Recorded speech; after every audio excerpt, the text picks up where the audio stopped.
Sabi dyan, celebrity dinidman si Nora nang humingi ng tulong pero super cry sa lamay. Ano niya Mr. Maravillas ang tingin mo bakit super cry sa lamay?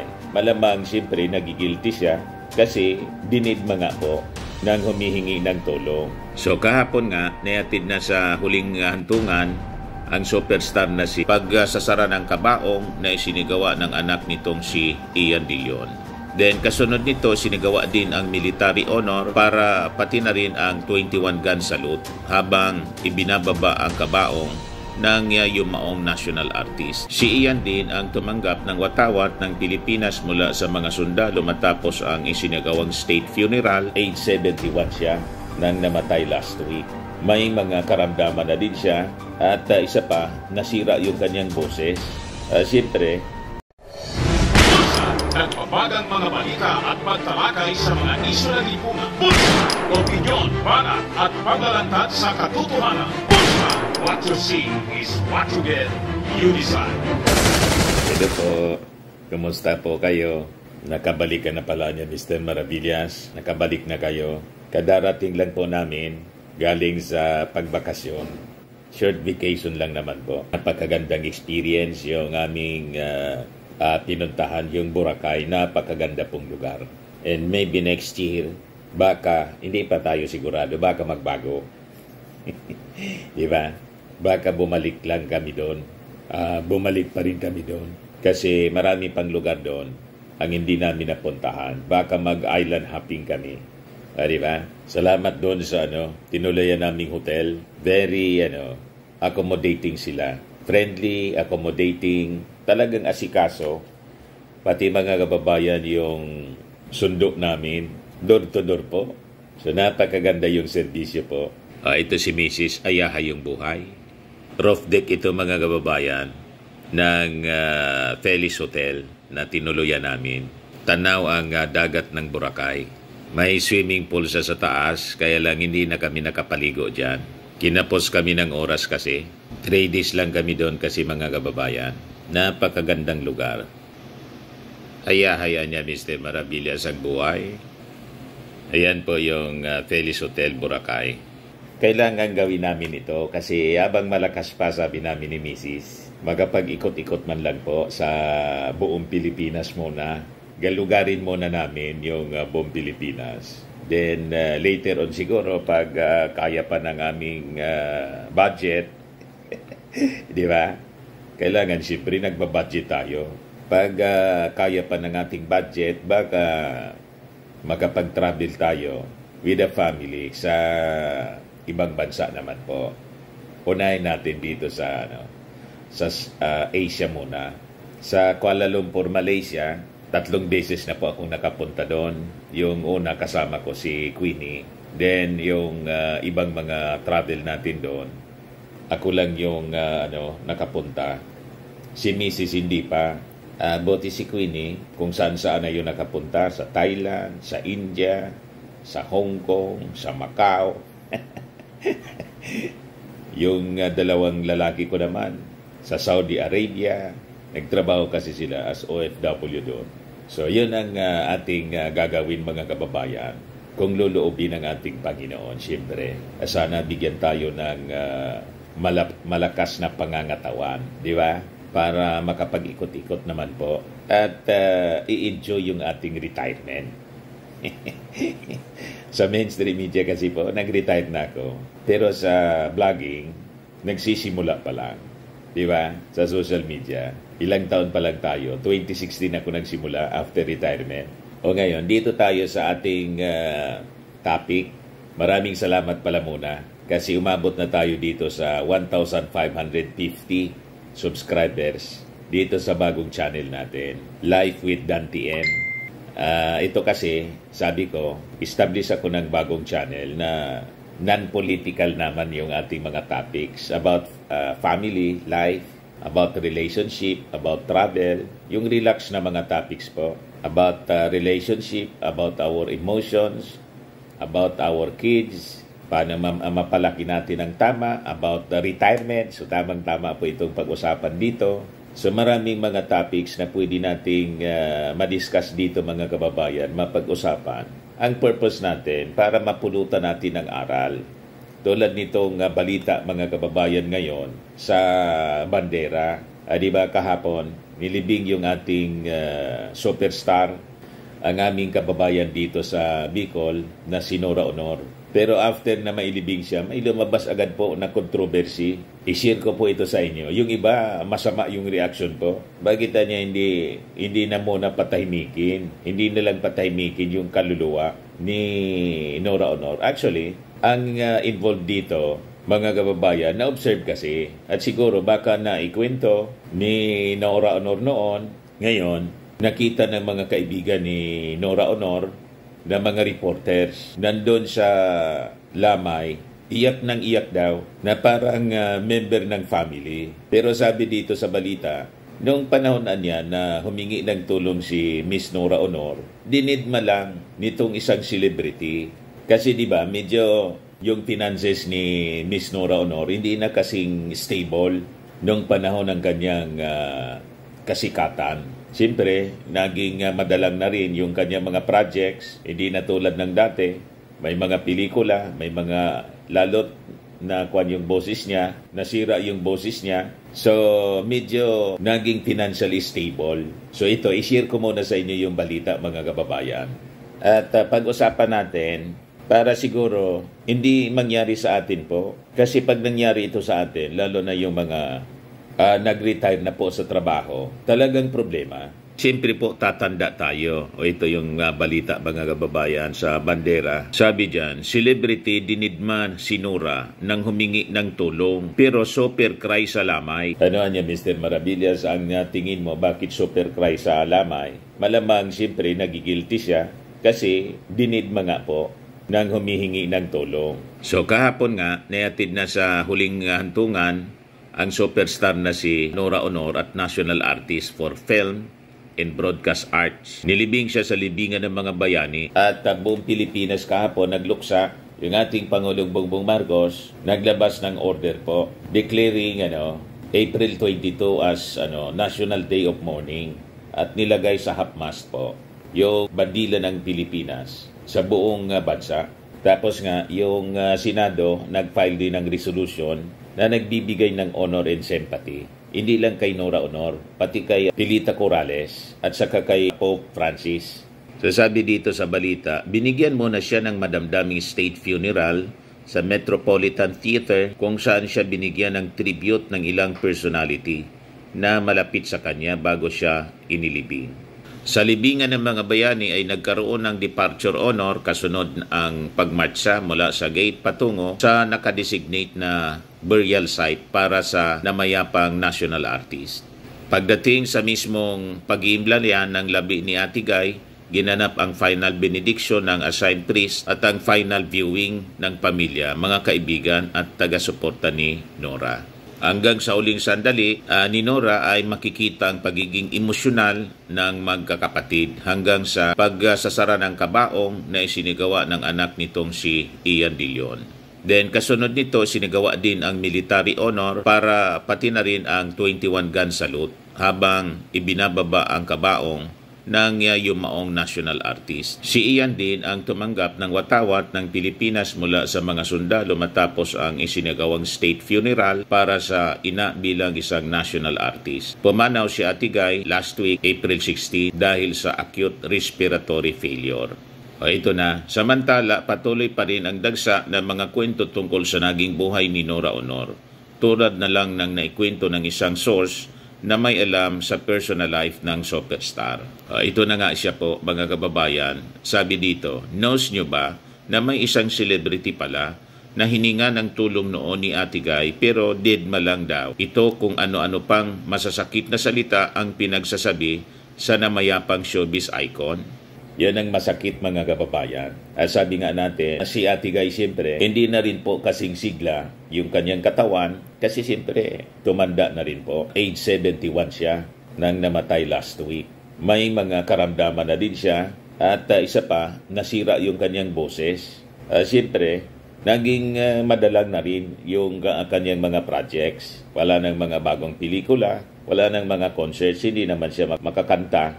kasi nasira nga yung kanyang boses. Ang ginagawa ni Ate Guy, paminsan nakukuha siya na mag-endorse ng mga politiko na tumatakbo sa eleksyon. Kaya lagi yung eleksyon po, every 3 years lang nangyayari.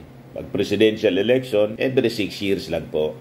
Noong 2022 election nga, naging supported din siya ng ating Pangulong Bongbong Marcos.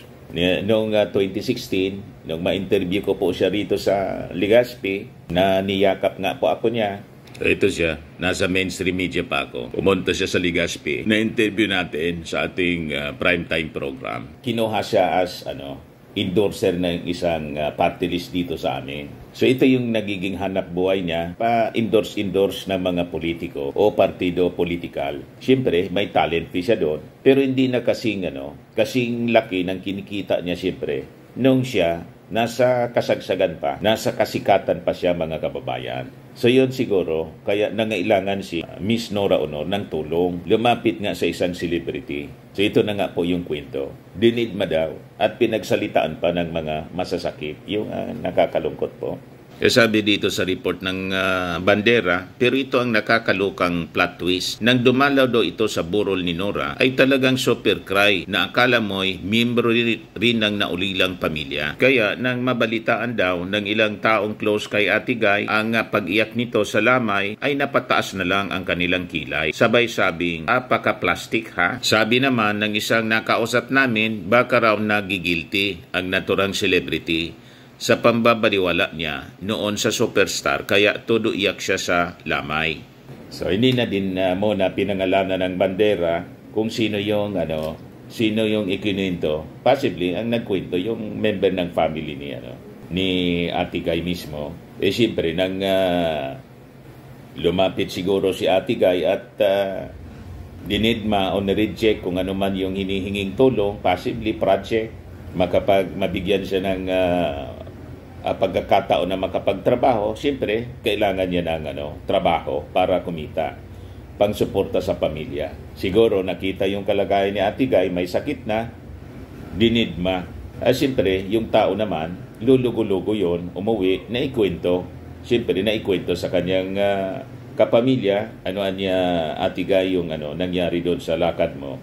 Umiyak na lang siguro, kasi siyempre, nawa siya sa kanyang sarili, may sakit siya, kailangan niyang kumayod, pero dinidma siya. And this time, nang pumunta sa lamay po ni Ate Guy, nag-iiyak daw yung celebrity.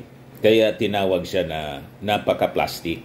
O ngayon, basahin natin yung mga reactions po ng kwento rito at pag-usapan natin. Sino nga ba yung super cry? Sabi ng isang netizen. Sabi ni Anita Passion Hernandez, tumigil na kayo, wala na yung tao, wala nang issue. Sagot ni Anita Passion Hernandez. Sabi na ni Jigar, let guns be bygones. Huwag nang sariwain ang nakaraan. At sino tayo para humusga? Sa kung sino man yung binabanggit ninyo na super cry, kung yung nanghingi ng tulong, hindi makaingay ang sinasabi niyong pangyayari.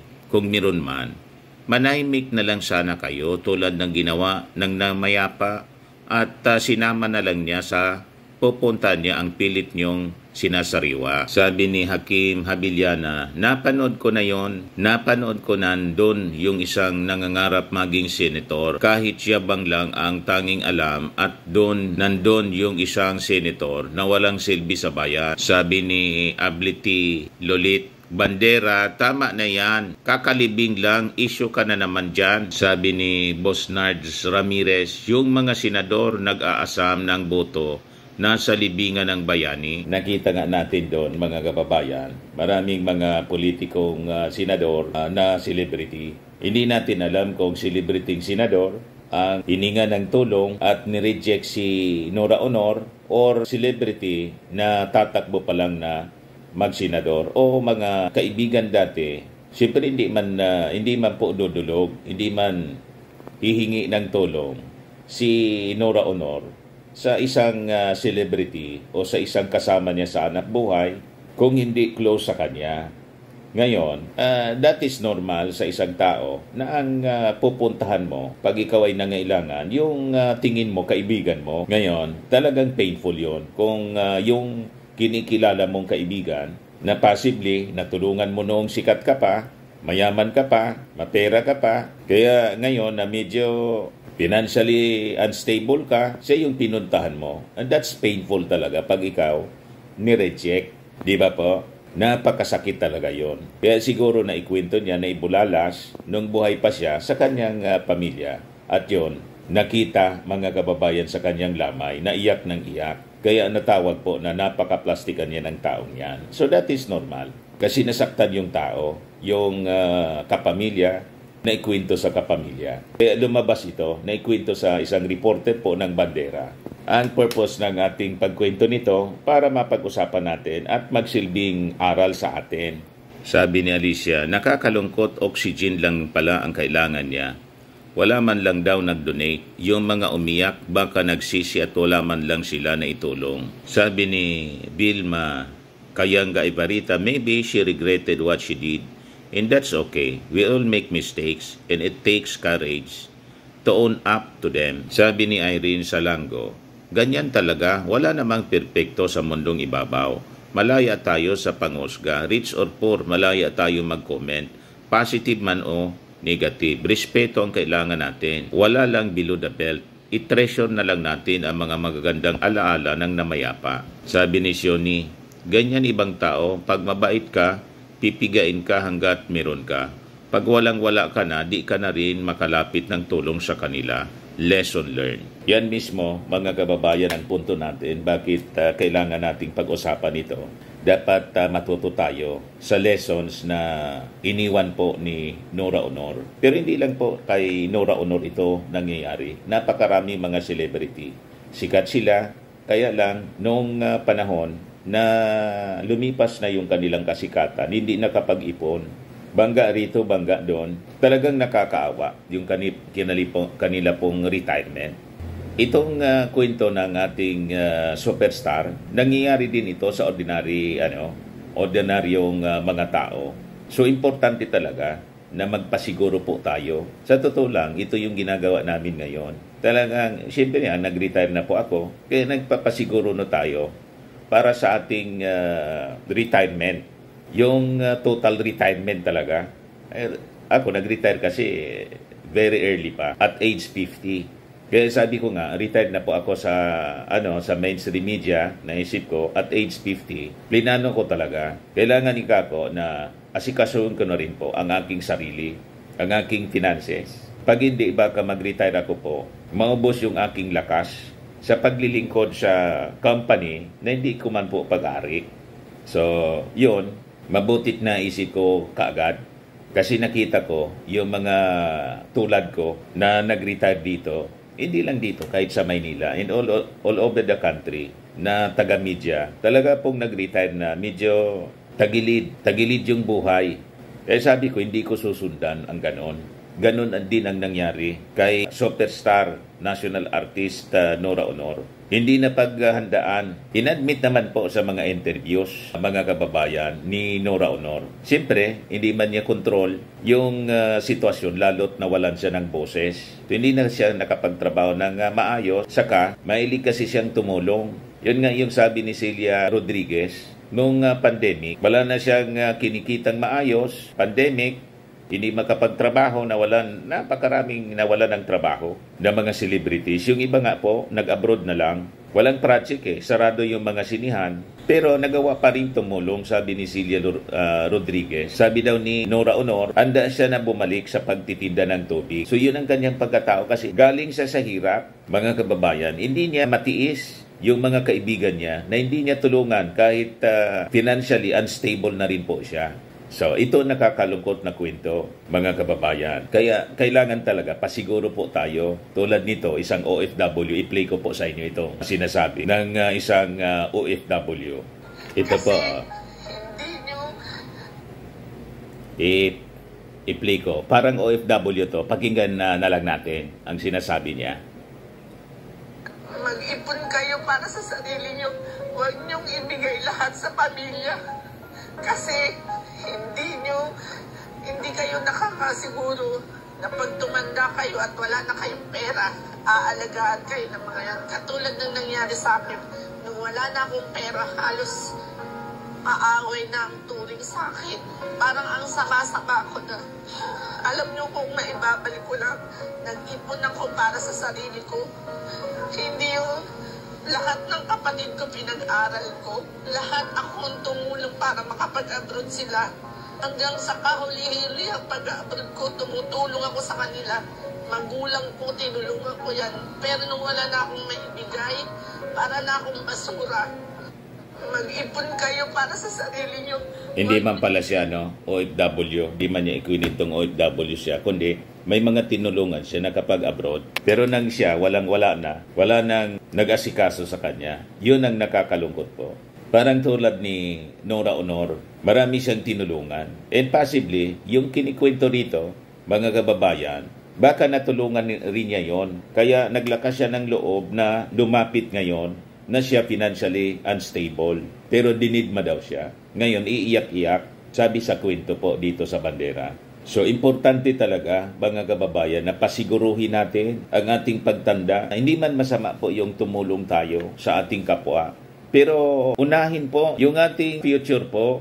Kasi baka pagdating ng oras, tulad nito po, tumulong siya ng tumulong. Huwag ibigay lahat sa pamilya, sabi rito, kahit sa kapamilya. Mag-ipon kayo para sa sarili nyo. Huwag niyong ibigay lahat sa pamilya. Tirhan yung sarili. Kasi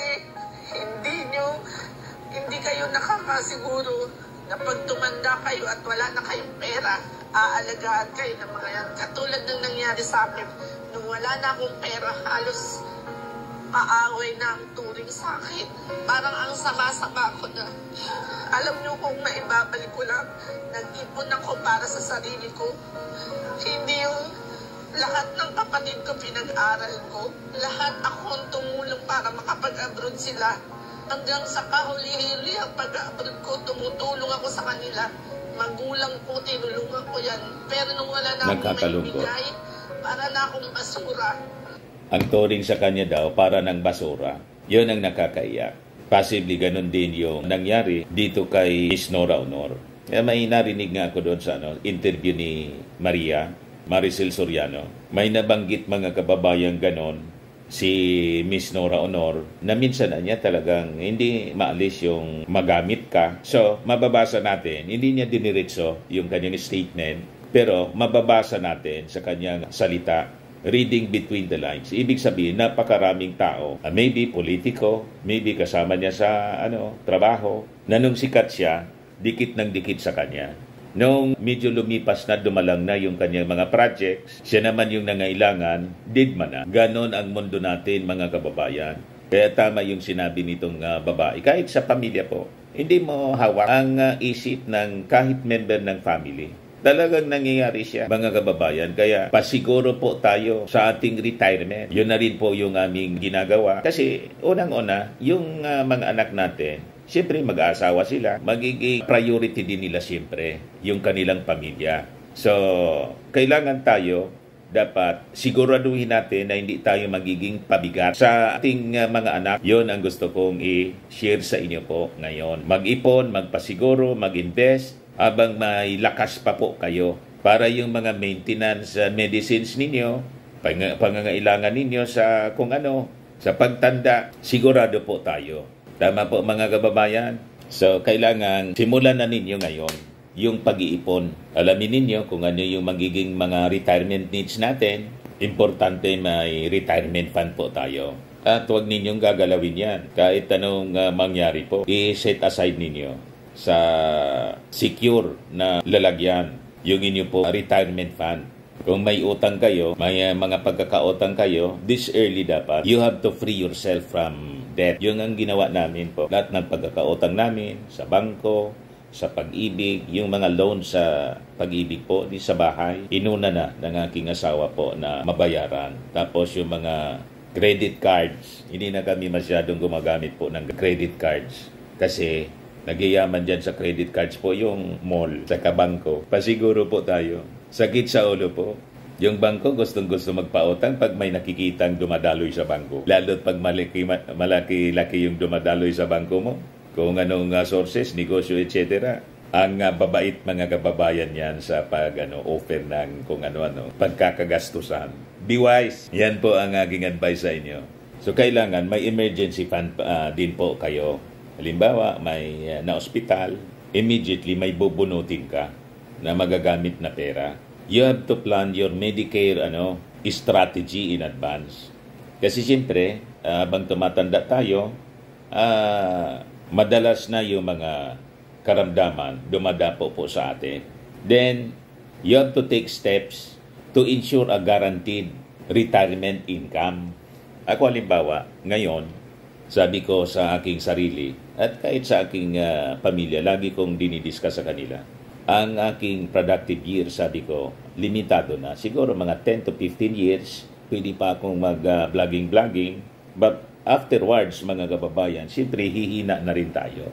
Pati niyan yung aking pagsasalita, baka hindi na ninyo maintindihan. Kailangan na natin AI. Di ba? Buti na lang may AI po. Hindi man tayo makapagsalita, gagamit tayo ng AI para makapagpatuloy sa vlogging. Maganda rin na may AI na ngayon. Wag lang gamitin sa deepfake at pag-spread ng fake news. Ngayon, kung wala ko yung idea, do not hesitate to seek professional advice. Iyon ang rason mga kababayan kung bakit itong Life with Dan TN na channel natin, in-establish natin purposely para po maging vehicle or channel natin para sa discussions na mga ganitong kapaki-pakinabang na bagay para sa ating paghanda, sa ating retirement. Di ba? At saka siyempre, about relationships, about emotions, at least about family, marriage, sa pagsishare natin ng ating mga experiences, nakakatulong tayo sa ating kapwa. Na yung mga kamalian natin na dinaanan, hindi na maulit. Hindi na po ma-experience din ng ating mga anak, ng ating mga kaibigan. Kaya nga po ito, sinare ko sa inyo yung naging experience po ni Ate Guy at saka yung naging experience nito na isang nanay na tumulong sa kanyang pamilya.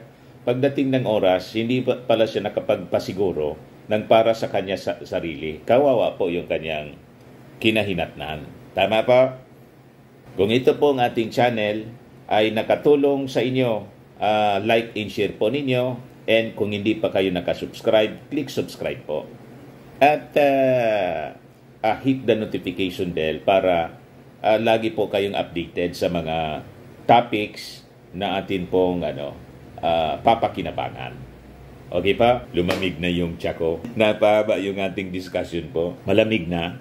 So, yan muna po, mga kababayan. Bye-bye. God bless. Po, Firmax Firming and Lifting Cream. Pinapahid po sa mga pulses in affected area. Mainam po sa paninigas ng mga kaso-kasuan. Ito naman po, Automax Radiant Serum. Sa mukha naman yung application. Anti-aging po siya. You will look 10 years younger than your age. Sa mga cancer patients naman po, baka lang gusto ninyo itong itry. Neng siya red mixed fruit drink. Hindi mo po siya gamot, food supplement siya. Kaya lang, gawa siya mga kababayan sa goji berry. Yung goji berry may anti-cancer properties. O ngayon, yung mga inquiries ninyo, dumiritso na lang kayo sa aming messenger sa Facebook para masagot namin agad. Ayos pa? Ayos na ayosan niya, Mr. Maravilla. At sa mga naghanap po ng malinis and spacious fitness gym, pumunta lang po kayo sa aming Colossal Fitness Gym. May Grab Car Rental din po kami. Ito naman po yung bago naming product na binibenta online.